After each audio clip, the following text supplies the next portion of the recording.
அந்த அறிவிப்போல் அன்ப தருவாளே சின்ன அறிவிப்பும் இன்று சுடுவாளே நீயும் தும்மிடி ஆயுசு 100ஆக என் உயிர் உன்னோட பத்திர சொத்தாக என் பார்வை உன்னோடு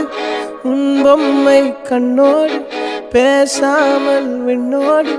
நாம் மிதந்து போவோம் காதாரா